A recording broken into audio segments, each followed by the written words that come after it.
Hi to everyone who's joining us. Welcome. We're going to get started in just about a minute here. We're going to let some people join us on Facebook Live before we get started at 1 o'clock.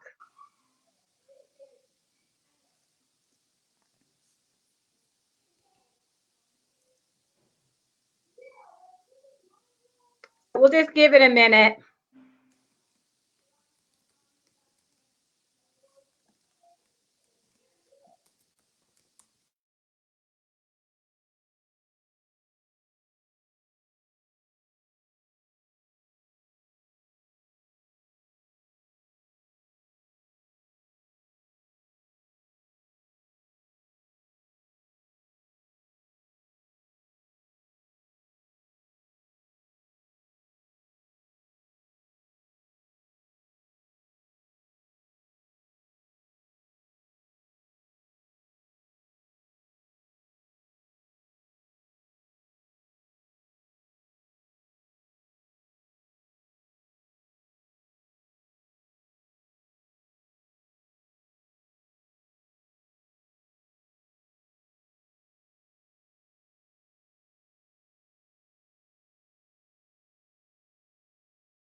Hi to everyone who's joining us. We're going to get started in just a minute. We want to give people a chance to join us on Facebook Live. So thanks to all of you who are there already. We'll just give it about another minute or two.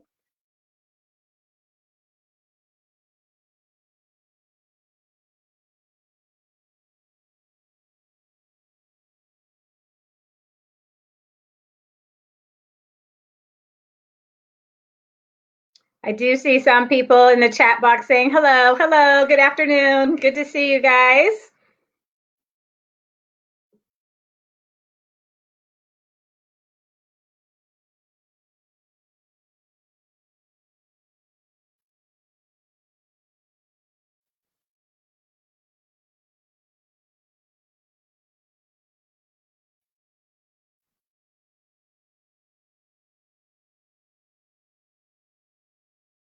I'm going to wait just another minute till we have about 20 people on. I know people join afterwards or they're just logging in.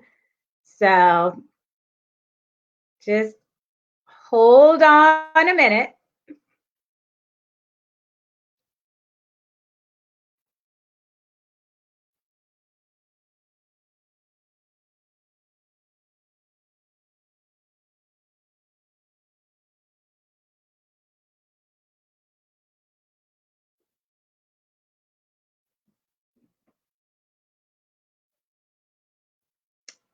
Well, okay, I'm going to go ahead and get started for all of you who are there right now. And I know this recording will be recorded, so you will be able to view this at any time. So first, I want to welcome you to the third part of our three-part town hall series, and we're focusing on healthcare. Today, our topic is on nutrition and wellness. And I just wanted to introduce myself for those who may not know. I'm Cook County Commissioner Donna Miller, and I represent the 6th district that includes 36 municipalities in the south and southwest suburban area of Cook County.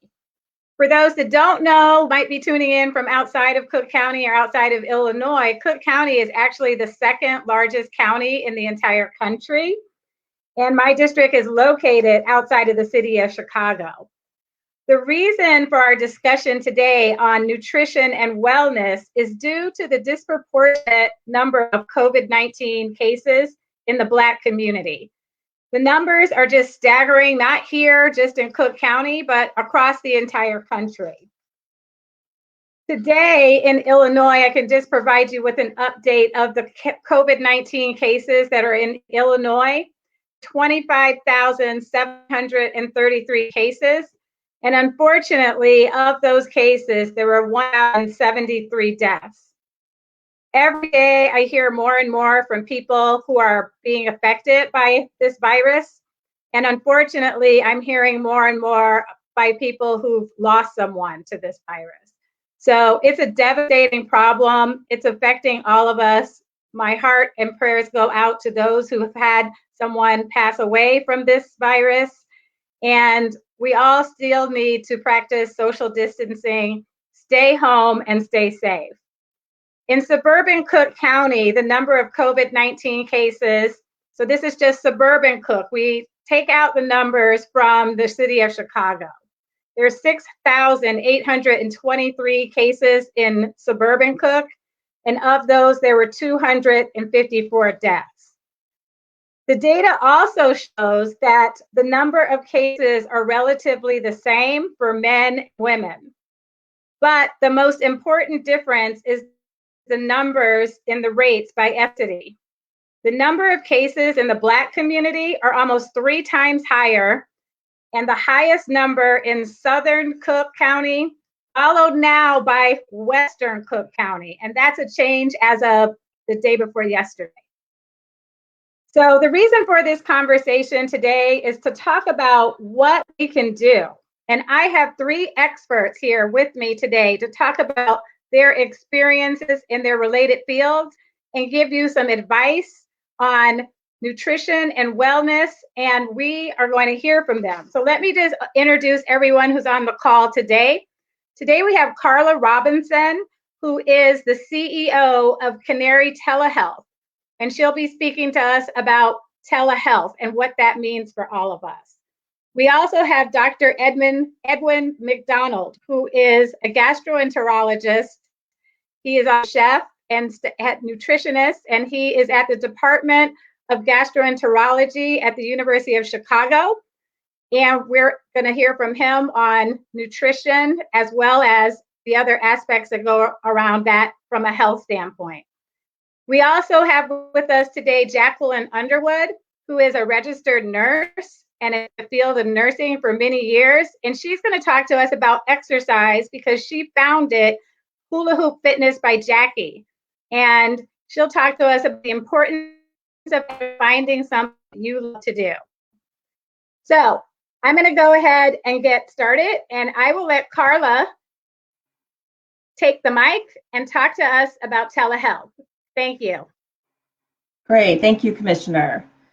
And I want to just start out a little bit with a bit of introduction. So Canary Telehealth has been around. We started out in 2004 working with people in their homes and then identified what many of us are thinking about today, which is there are times when you don't need to go to your doctor, but you need something more than just what you can do yourself in the home. And technology has enabled that. So we started doing that in about 2010. But we've been in telehealth for a long time. And just for context, because for a lot of people, this is the first time, maybe some ever hearing of it. And for others, it's just not something you thought about.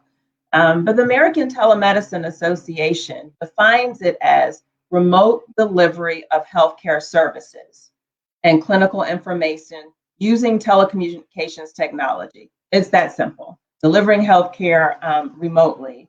And for some assurance for people, telehealth has been around for a very long time. We're talking like 30 years. It's now on the world stage, but it really got its start being able to provide care to people on the battlefield many, many years ago. So not unlike what's driving interest today, people needing to access care while physical distance provides some barriers. So now what we see, obviously our physical distance is people not wanting to go out even to the doctor, either because they're sick and are potentially contagious and want to protect others, or you don't want to get sick. But by and large, people are refraining from going physically to the doctor, but that presents some obvious challenges that people still need care, and telehealth is being able to do that. So the good news is, given that this has been around for a long time, is that all the systems, the technology, and the processes that are needed are well established.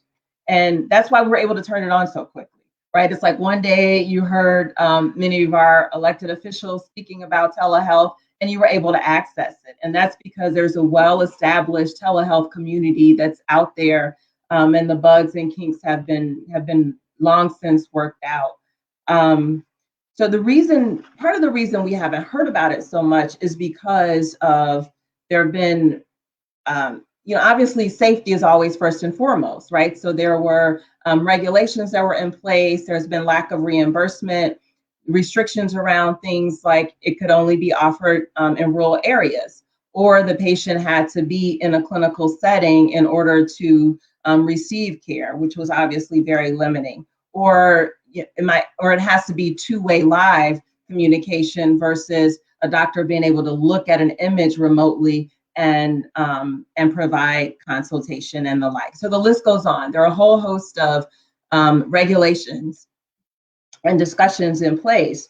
There's also different rules for telehealth versus in-person care. And so if you're a provider or a doctor, it makes it really confusing and cumbersome. And maybe you can only offer to a limited set of your patients. And so it just doesn't happen as much.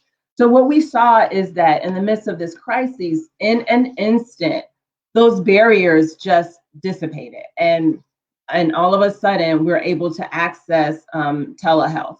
So you can do it now from your home, right? You can access your doctor's visit from your home. It can be paid, your doctor can get paid for it. There's something called parity, where it's the same rules for in-person as it is for a telehealth visit. So all of these barriers that made it challenging for us to be able to access telehealth before have now been lifted. And this has had an enormous impact on access. And I'll add, in particular, a lot of the community health centers, because a lot of the reimbursement was coming from Medicare, and many of the community health centers receive their funding outside of that. There's been challenges for reimbursement. And so now even the community health centers can provide telehealth, and we're seeing them offer that, which, commissioners, is huge, has a huge impact on opening up access for people throughout Cook County. So the other thing I want to share is that we know that a lot of doctors and specialists are not seeing people in their office, or limiting who they see in their office, even even where they are, to things that are truly necessary for them. But we hear from providers all the time, they still want you to continue with your care. High blood pressure and diabetes can't go unchecked just because we're in the middle of a pandemic. And if you listen to what the Centers for Disease Control is saying, that having those conditions under control is really, really important in protecting yourself from severe outcomes associated with COVID-19. It's really the time, I would say, even because of right, the current pandemic, you really want to make sure that you're continuing on with your care. So the doctors have a way to serve their patients. So we're getting phone calls from people who are calling us. They're finding us on Google and see telehealth in our name, and they're asking us about it. And we always admonish people, call your doctor, see what your doctor has to offer. They are looking to serve you.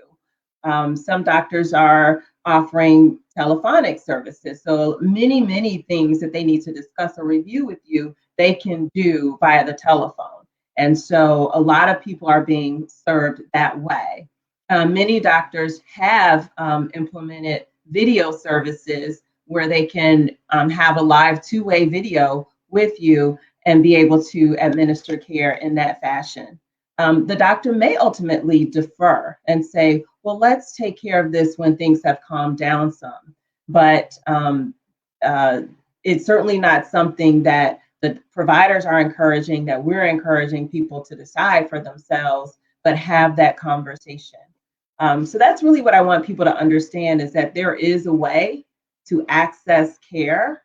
The technology, we are so fortunate that this is 2020 and not 1918. People can access care. The technology is there. It's available. And many of the hurdles that kept people from being able to use it are now gone.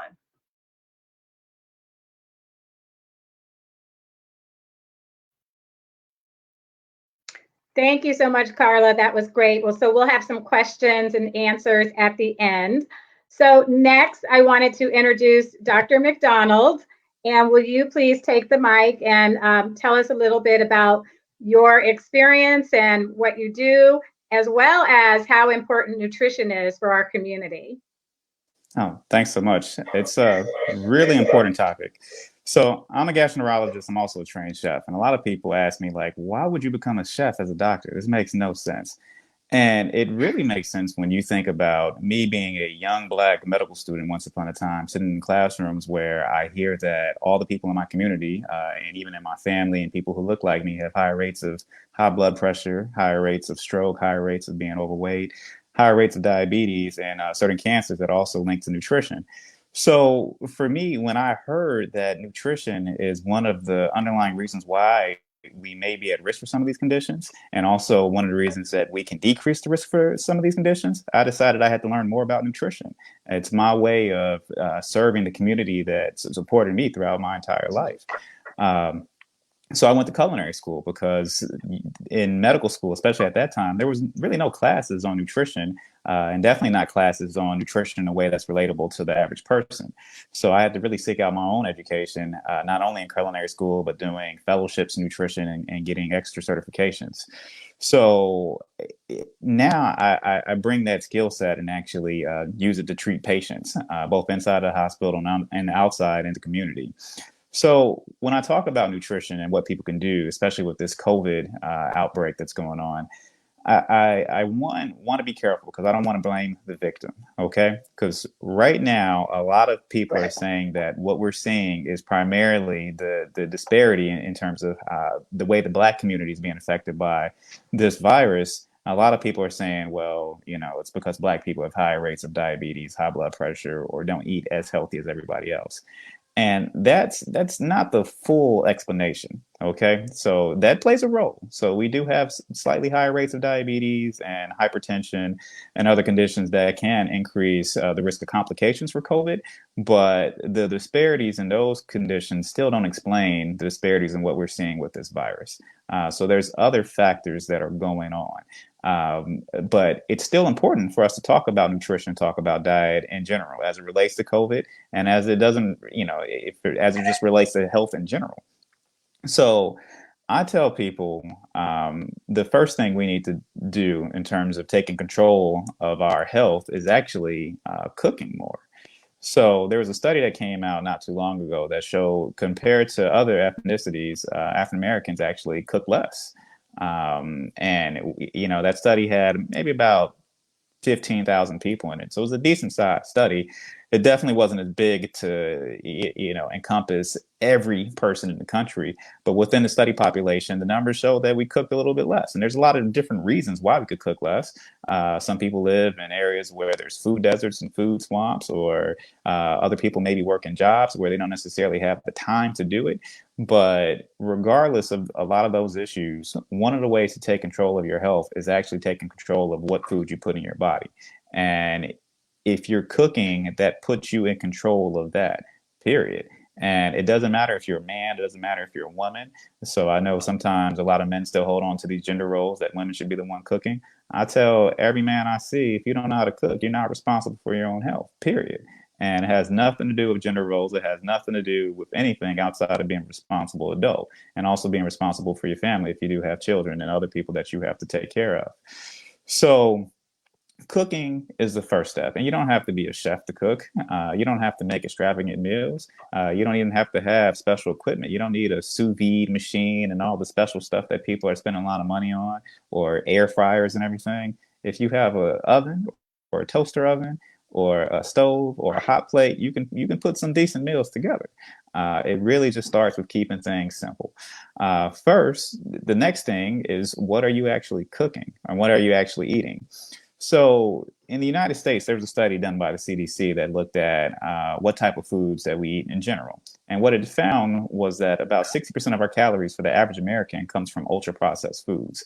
So ultra processed foods, these aren't even real foods. Ultra processed foods, by definition, include industrial ingredients that you can't even find at a supermarket.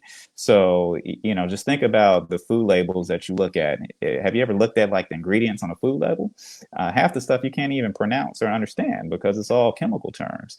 And that's how you know what you're eating is something ultra processed. So for the average American, not the average Black American, the average American, 60% of our calories come from ultra processed foods. And studies have linked eating excessive ultra processed foods with cancer, with higher rates of high blood pressure, higher rates of diabetes, and any number of diseases. Now, what's interesting, and this is one of the reasons why I'm cautious when I talk to people about nutrition and health disparities. In that same study, it showed that both Black people and white people, 60% of our calories come from ultra processed foods. And the only groups that had significantly less calorie intake from ultra processed foods were Asians and recent immigrants. But in the United States, for the most part, it really seems when you actually look at some of the literature, what white people are eating and Black people are eating, this is all standard American diet. It's not that the average, African American is eating, soul food dishes every single day. Most of those dishes really happen on holidays, but in terms of everyday meals, most people are eating the same thing in America, and most of it's junk food. And that's the bottom line. So when you're trying to take control of your health, you have to take control of your consumption of junk food, period. The next thing that I tell people is that in order to be healthy, you have to eat fruits and vegetables. And there's a spectrum. Some people want to be vegans. Cool. Vegans, for the most part, are very healthy, especially have a variety of foods within your vegan diet. If you want to be a vegetarian, that's also cool. As long as you're eating a variety of stuff, great. But if you don't want to be a vegetarian or have a plant-based diet, that's fine. You can have options, but you have to eat fruits and vegetables if you want to be healthy, period. There's no way around that. And I know a lot of people are focusing on like ketogenic diets and paleo diets that are very meat heavy. The problem with a lot of those diets, there's no long-term studies that looked at the long-term effects of any of those diets. And so for the short term, they may be helpful for weight loss, but in terms of long-term prevention of cancer and other conditions that can pop up as we age, we don't have enough, they haven't been around long enough to actually stand the test of time. So I encourage people to look at plant-based diets. Primarily, we have a lot of different studies that have looked at populations of people where their diet is mostly plant-based. And in those populations, they have lower rates of diabetes, high blood pressure, and colon cancer. And then we also have this concept of the blue zones. So the blue zones is something I think we all should be aware of. So these are areas on the planet where that have the highest population of people living to the age of 100 and above. And it's not just living. It's not people just being alive and not, moving around or sitting in a nursing home. It's people being 100 and above and still active, still playing a role in their community and a role in their family, not suffering from dementia and some of these other conditions that can come with advanced age. So there's 5 blue zones on the planet. The only one in the United States is actually in Loma Linda, California. And one of the reasons why a blue zone exists in Loma Linda, California, is that Loma Linda has the highest population of a religious group called the Seventh-day Adventists. So the Seventh-day Adventists, they're a Christian group, but part of their theology is using a plant-based diet. And they predominantly live in Loma Linda. So just like a lot of the Mormons live in Utah, a lot of Seventh-day Adventists have a higher population in Loma Linda, California. So there, a lot of the Seventh-day Adventists, they don't really have the rates of cancer. They don't have the rates of diabetes that we see. It's definitely in the Black community, but just in America and in general. And other areas of the planet that are blue zones, you have a town in Costa Rica, Okinawa, Japan. There's a place in Greece, and there's also a place, island right off the coast of Italy. And what a lot of those different places have in common, they're not all vegetarians, but most of their diet does. It's mostly a plant-based diet. So if they are doing meat, it's small amounts of meat, and most people are doing a lot of fish and stuff like that and seafood. But for the most part, no one's eating a lot of junk food. And there's other things they have in common, which physical activity and exercise is definitely one. So it's not just about the food. The food is important, but the physical activity definitely plays a role. And one of our colleagues is going to get into that later. Another thing that I tell people often say that it's so expensive to eat healthy. And I agree, going to Whole Foods and going to some of these stores, it can add up. But it's also expensive living in neighborhoods where we don't have access to good food. So there's been plenty of studies that show that people who predominantly go to convenience stores to get food, not only are you buying less healthy food, you're actually spending more money at the convenience store because the convenience stores typically jack up the price. So in a lot of African American neighborhoods, some of the convenience stores are actually charging 50% more for the same item that you could buy in a non-African American community. Um, so it's expensive, even if you're not trying to eat healthy. And not eating healthy is also associated with unseen costs. Okay, so it costs money to pay for blood pressure medications. It costs money to have doctor visits. It costs money to get sick and hospitalized.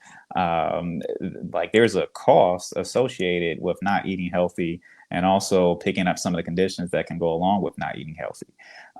So I tell people to really have an open mind to think about where the costs are actually coming from, as opposed to just what you see at the supermarket. So another tip that I have to tell people in terms of the way people eat in America, and definitely in our communities, a lot of it has to do with marketing. So some of the foods that we eat, we have been victims of marketing. And there have been plenty of studies that have shown, specifically within the African American community, there's more junk food and pop and sodas targeted towards us as far as marketing. Like that's a problem. That's a problem.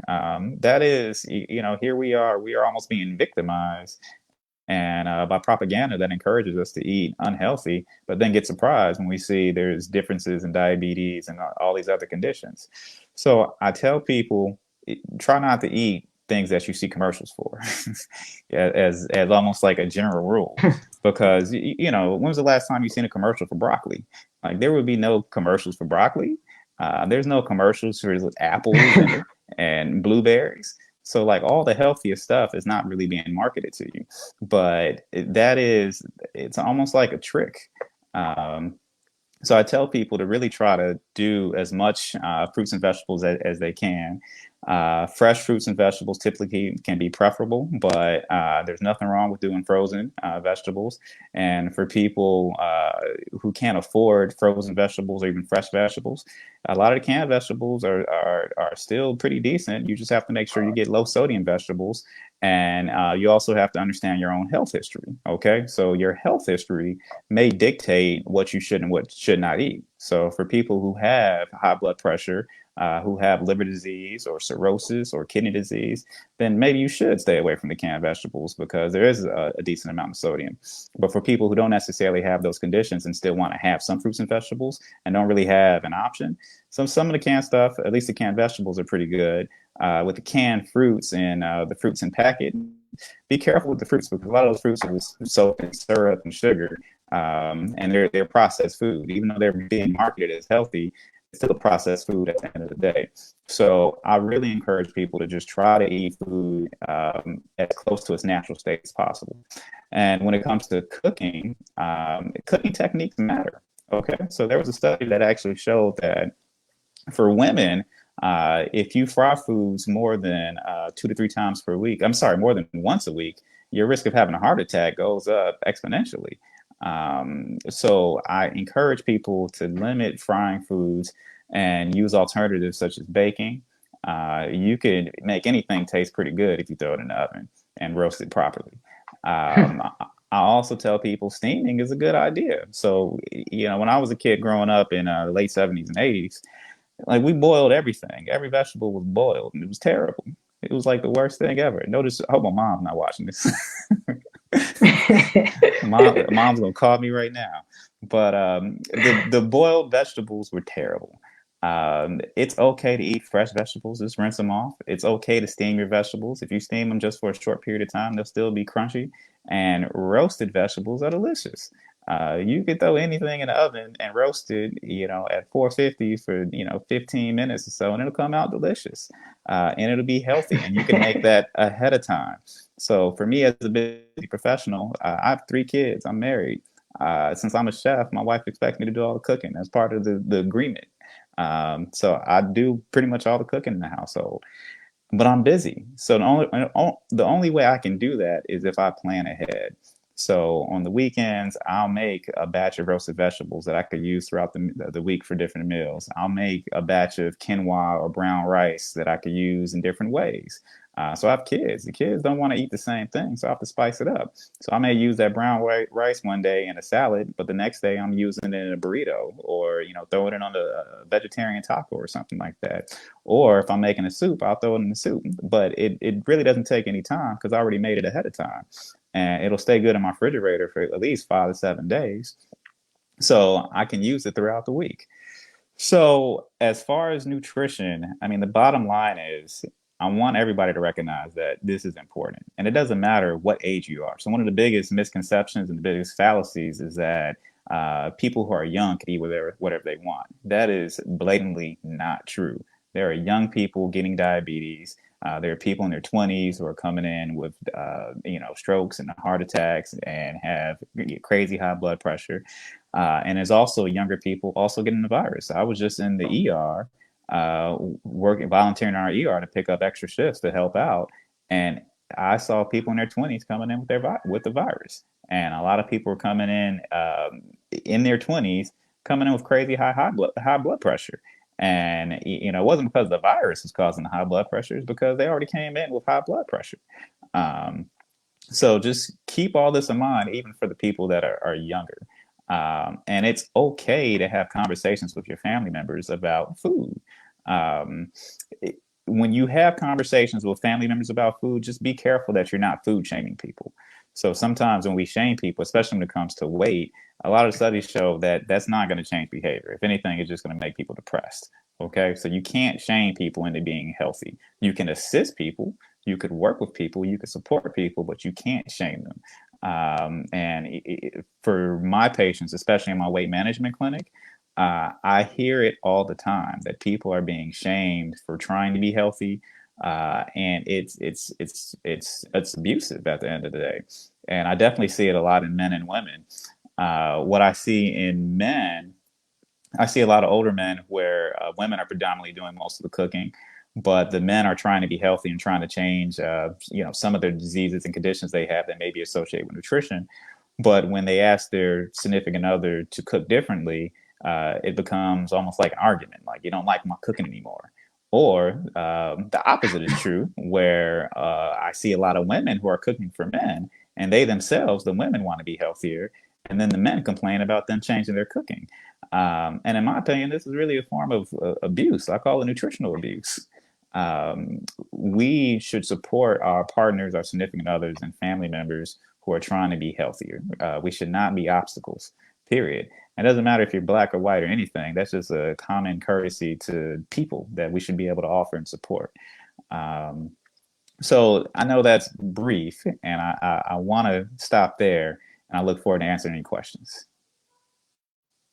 Well, thank you, Dr. McDonald. I think I picked up a couple great points there that we can dive into a little bit. I never knew about the blue zones, and that's a great point in Loma Linda. So next, we're going to have Jacqueline Underwood talk to us about the value of exercise from a nursing perspective, as well as exercise that she leads a class in. So Jacqueline, thank you. Well, thank you, Commissioner Miller. Can you hear me okay? Yes. Okay, great. Well, first of all, thank you for the platform, and for Mrs. Robinson and Dr. McDonald. Enjoyed those very much. I learned a lot just from them. As a nurse, of course, I'm quite familiar with telehealth, and so I'm already using that as a nurse, of course. And nutrition is very, very important to me. But, today I basically wanted to talk about how important it is to exercise. That's something, whether we're in a pandemic or whether we're not, is vitally important for our health today. And I couldn't help but to go back over my own health and my own life and think about when there was a time when I wasn't exercising regularly. And the fact that even though I grew up and I was always active in school, I got to a point in my life where I was not able to physically do the workout. I was ill for a very long time, about 20 years, so I couldn't physically do the workout. And so, but when I was able to do it, later on in life, I remember going to a gym, not being able to lift my arms or not being able to move my body. So I actually had to pay a trainer to help me. So, but when I got to moving, I started moving my body again. Here I am now in the age that I am. Here I am now today in better shape than I've ever been. And I'm able to probably outrun the average 20-year-old, outwork them, do more push-ups than a lot of guys. And I'm not bragging about that, but I worked at that. And so, especially right now during the coronavirus pandemic, it is vitally important that we keep moving. See, the point is, it's a challenge right now to not stay active and fit, because many of us go to the gym, we do different things. Even those that don't go to gyms, you do something in the course of your day, your week, to keep you moving. You're outside, you're doing a lot. Now that we're sheltering in, that's why it's really important that we keep moving. So I've just kind of made it a goal of mine to reach out to as many people as I can to help them while we're sheltering in to still maintain a regular regimen. And see, I haven't personally, I may not be doing what I do in the gym because I'm a fanatic in the gym. I work out every day. I do a lot, but that's not the expectation of everyone. If you're home every day, all you need is about 3 good days normally of working out. But since now that we're home, you probably need to do something every day. You need to do some form of workout every day. So understanding that staying fit, it keeps you healthy physically if you're moving and working out, but it also boosts your mental and spiritual well-being as well. I know with my group, I work with a lot of seniors. That's my passion. I work with a lot of seniors, not just seniors, because I work with children and teenagers. It doesn't matter. But my passion is my seniors, because a lot of them, once they get to a certain age, they don't have the not even the financial means to do all the things, to eat healthy, to do all the things that they probably would like to do. And they can't always get around to the places they want to get in. And physically, they just can't do the same things they did when they were in their 20s and 30s.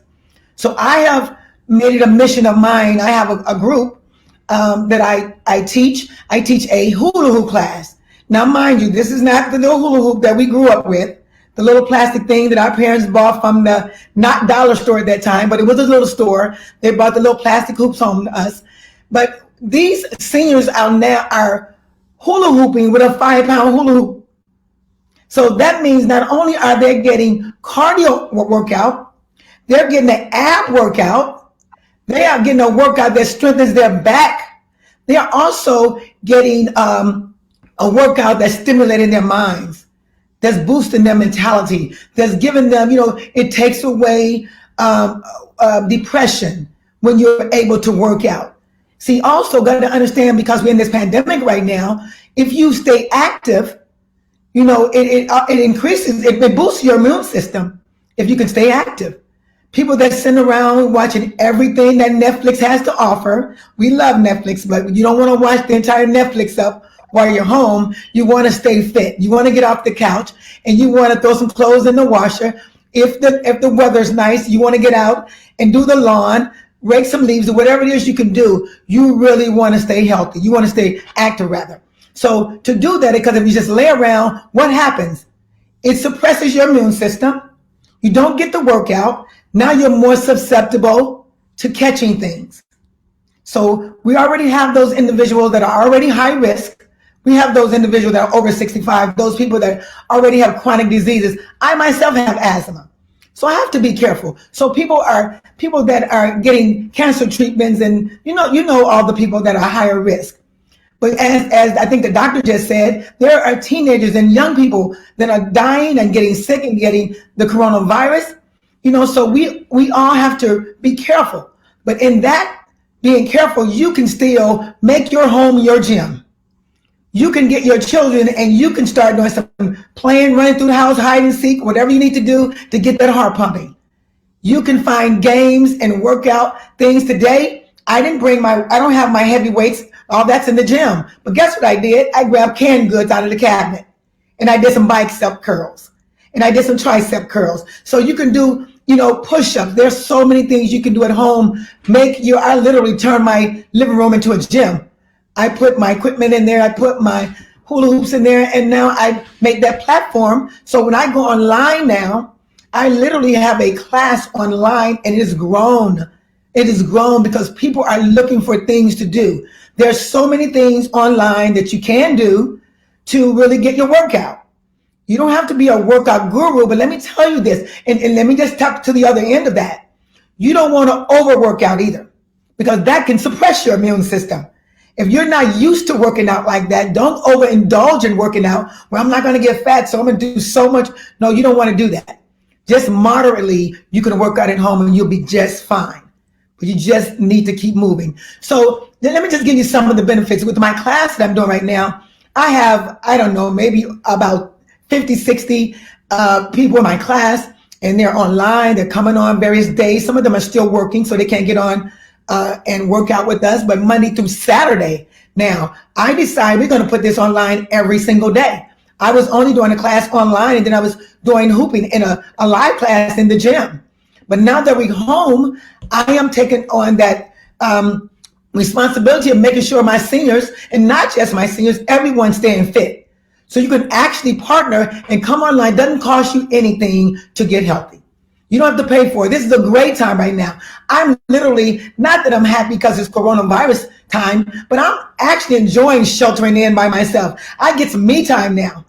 And so the fact that I can get online and train these seniors and let them work out. I mean, the stories that I hear every day, that is what I live for, guys. That is what I do. That is why I'm so passionate about this, because those seniors have stories, how it has helped their back pain. I have a student that talked about how she had back problems and she had a stroke. And since she's been hooping, how she no longer gets shots. I have a student that talks about she suffered with depression. Now that she's hooping, she is happy than ever. And the list goes on. They are losing weight. I have a student that lost 70 pounds. They've lost 10 to 12 inches off their waist. You know, I know everybody said, well, sign me up, I want to hoop, right? Yeah, right. So, but the point I'm making, that's not the story for everyone. Let me just put that out there. That won't be everybody's story, but whatever it is you're looking for. And because hula hooping is a total body workout, you can get a lot of benefits. It helps with brain health. As I talked about, people with dementia, it helps. I mean, my seniors are always telling me, because I get in there and I push them and I do. And one of my slogans, I don't feel sorry for you, you know, and they always tease me about that. But because I don't want them to cater to the idea that they can't do anymore. As seniors, they can do a lot. They are learning as seniors how to multitask. Statistically, as a senior, you're not supposed to be able to give too many tasks at one time. I'm a nurse. They teach us that. But my seniors are able to, would you believe these seniors, not just hooping with a 5-pound hula hoop, but now they're doing it on a step board. Now they're doing it on various things. I make stairs out of the step boards. They go up the stairs and down the stairs. Guys, that takes skill. That takes focus. That takes, mental coordination. So one of the benefits, it helps with balance and coordination and all of that. Stamina. I had students that could not hoop but maybe 10 seconds and they're exhausted. But now those very students are hooping 5 and 6 minutes, 10 minutes straight. Guys, there's so many benefits into not just hooping, but just exercising. Hooping may be the thing that I may be indulging in right now, but whatever it is you need to do, whatever it is you need to have in your life to get you up off of that sofa, do it. Because in the long run, it's going to be so great for you if you get out and get moving. So it's so many more things I can say about that. I mean, it strengthens your heart. I mean, it helps the blood to flow through your body even better. You know, as soon as you start hooping, you'll know you still have a heartbeat when you get in my class, because that heart is pumping, and in 5 minutes we are going. We are literally doing cardio, and we're doing ab work. We're doing, all kinds of work. So I just wanted to come on and really share how important it is to get moving. Guys, we may have a little snow here right now in Chicago. You can't get out and mow your grass or whatever, but whatever it is you can do it. If you want to get online and get in our class, feel free. And men, don't think you're left out, because I do have men in my class. It's not a girl thing. it really is an ab thing. It's a good workout for everyone because it gives you a total body workout. And let me add this one thing. I hoop and I can get about 400 calories in an hour to hoop. That's what you can kind of get over an hour. About better than you can just about good as you can get on a treadmill. 400 calories per hour. So just imagine, we're just not leisurely hooping. We are literally working out cardio. So, I mean, the commissioner can tell you, I have the girls going. I have them going. And so I know in about 30 minutes, they're burning about 400 calories. So with that, Commissioner, I'm going to give it back to you. Thank you so much. That was great. So you all three, thank you for all the information. We have some questions coming in. So I'm just going to ask these questions and then we'll go into a summary because we only have about 15 minutes left. So one of the questions from Beatrice said, many people have air fryers, and should we approach the topic of frying the same as oil frying?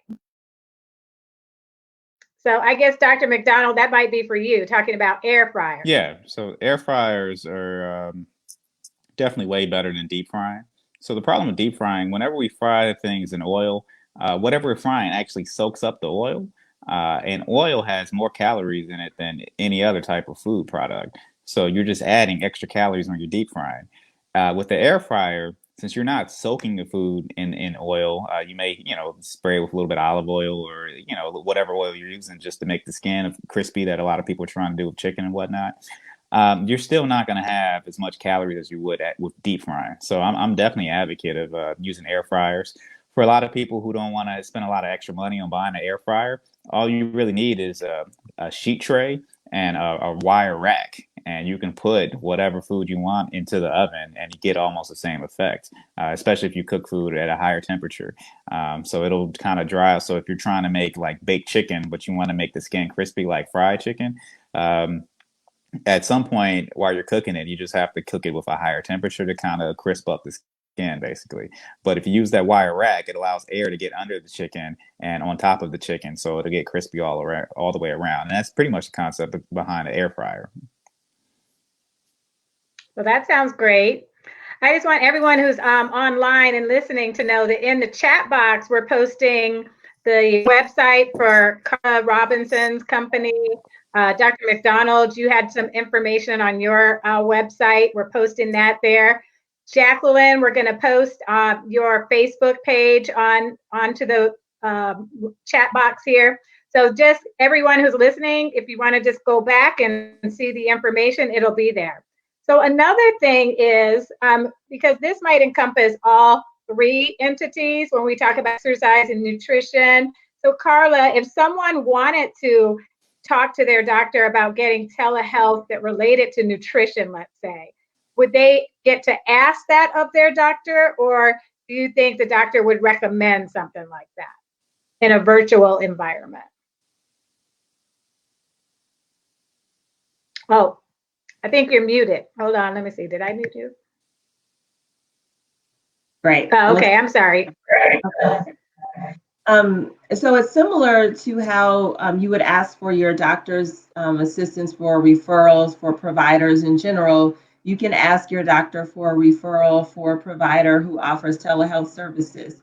Now, remember, this is new for many people. So some of those referral sources that they commonly refer to may be on telehealth or may not, but that's a great place to start. The other thing to think about is many insurance companies offer telehealth services. So if you take your insurance card and turn it over on the back, there are phone numbers for member services or customer services, and that's a great place to ask for these types of services being offered. Because if we think about it, many of the providers, the traditional providers, are just now getting on telehealth and being able to offer it. So the insurance plans offered was, say if you got sick and you were at work, you got a cold or something, or a little sniffle before the current environment, and you didn't really want to take off work to go see if this was okay. Many of the insurance companies and some large employers, so you should check with your employee benefits as well, offer a toll-free number where you can call and have a video chat with the doctor. So that's another way to access the services. So directly through your primary provider, also through what your insurance company may offer, and through what your employee benefits may offer. Those are very, very common practices now. And can I add to that? That's awesome, Carla. Oh, yeah, please do. So one thing about people seeing a nutritionist or a dietitian for nutrition advice, there's a big issue in our country where a lot of those visits aren't covered by Medicare, Medicaid, or insurance. So depending on what insurance you have, you actually may not necessarily have access to those resources. And I think for Medicare, you actually have to have diabetes or be on dialysis to actually have Medicare pay for a dietitian. Which is, I mean, that's unfortunate because ideally we should have access to a dietitian to actually prevent those conditions from ever happening. So whenever I speak on this topic, I tell people that this is an area that we need better advocacy for. So for people who feel like this is a problem, reach out to your local congressperson or even your county commissioner. When we consider how much these conditions are affecting, our community, not just our community, but everybody, like it's crazy that the average person won't have access to a dietitian, period. And that's really one of the failures of the healthcare system, in my opinion. But it's only going to change if we make it change. And that's the bottom line.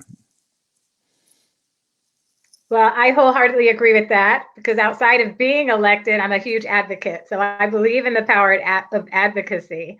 So one of the questions that Will asked, one of the guys, Jacqueline, and he wanted to know, he said he moves all the time at work because he's, working. Does he still need to exercise? Well, I actually just responded to Will in the chat. Can you hear me? Oh, okay.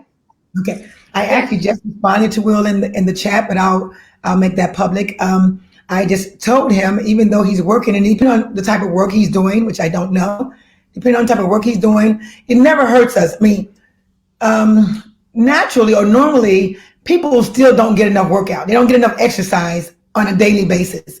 We think sometimes we have a job that we don't need to do anything else, but we may have a job and we go to work and we may go up a few stairs, but it's always good to have a routine or a regimented workout. That is definitely because you can just actually focus and target certain muscles and certain things at that time. I think is great. If you are suffering with a lot of, you want to tighten those ab muscles, going to your job may not do that. You need to get on the floor and do some crunches. You might need to do some planks. You might need to do certain things. If you're trying to build some biceps, sitting at your desk typing on a computer may not build those biceps, but you need to really get some weights in your arm and build those biceps. So I think in that sense, it just depends on what you're doing. And I think it does not take the place of a good workout. So I think everyone still should find some form of workout exercises up to maybe 3 days a week. And I would add for Great men. point. I would add for and men. One of the other questions. Oh, go ahead, Doctor. Yeah, it's really important for men, especially over the age of 40, to get exercise. And it's important for everybody, but for men who particularly want to hold on to testosterone, like holding on to your muscle mass after the age of 40 is going to be one of the major ways to maintain your testosterone levels. So if you don't want to be one of those guys that need Viagra or some other medications to assist you in certain situations, one of the things you can do to limit relying on those medications is actually exercise, and really exercises that focus on muscle building and improving your muscle mass. And the same applies for women. So women, I don't want you to look at weights as a thing that only applies to men. For women, resistance exercise is extremely important in terms of maintaining your bone health, primarily because a lot of women, especially women who are postmenopausal, are at risk for osteoporosis. So exercise it's important for everybody. Even though I'm like a nutrition food person, I'm an exercise advocate, and I actually have one of those weighted hula hoops. So when I start my exercise and I do my cardio before I lift weights, like I may hop on the treadmill or I may hop on the weighted hula hoop for 15, 20 minutes or so, and then get my weightlifting in.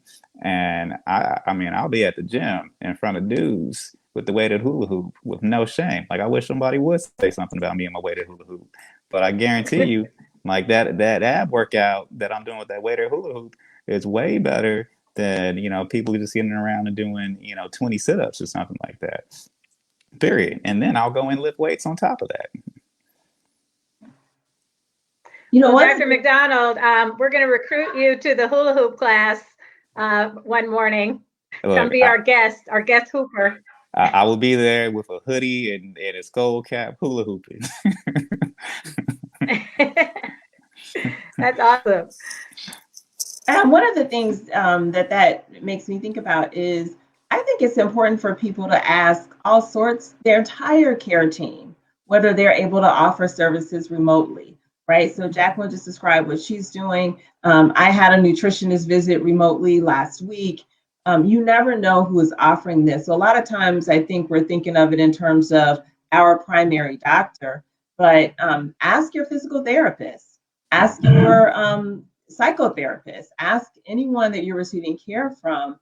Just like there are Zoom happy hours now, right? We weren't doing happy hours by Zoom before, but now people are doing that. And so many care providers who weren't offering this before are, and you should certainly ask those questions.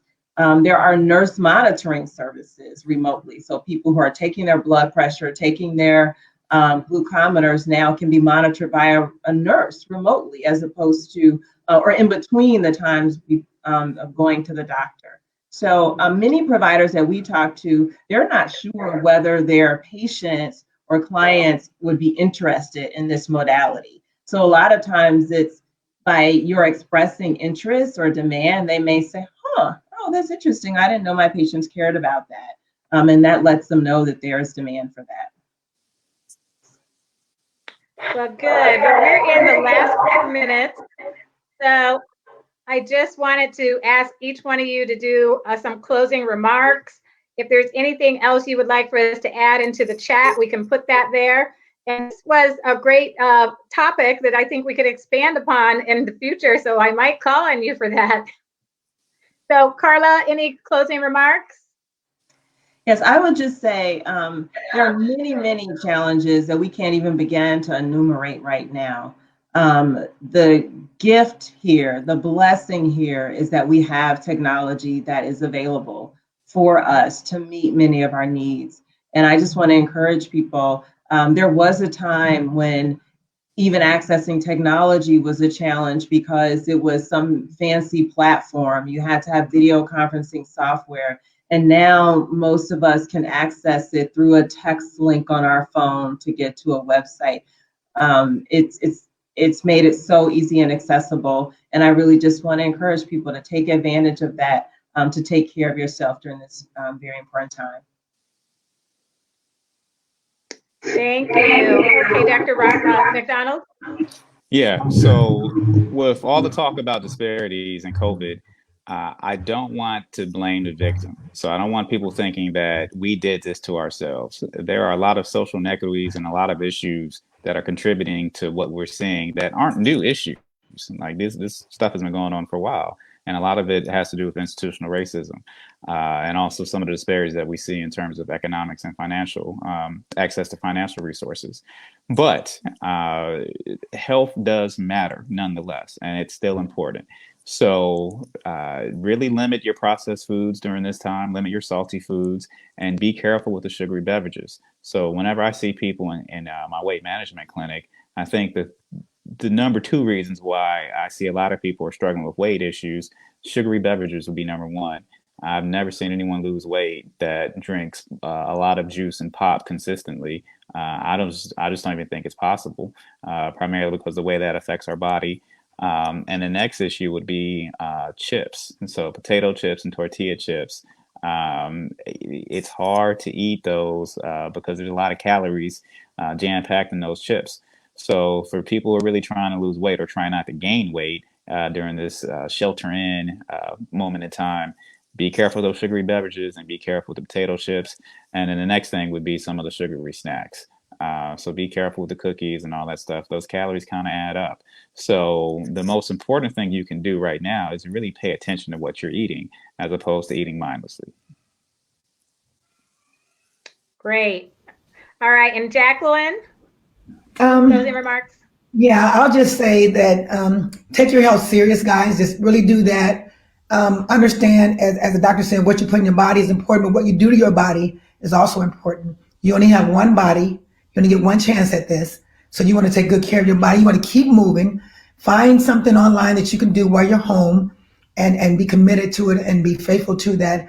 And one of the biggest things I want to tell you guys, just understand is, even though this may seem like a dreadful situation that we're in, just remember this too shall pass. Back to you, Commissioner.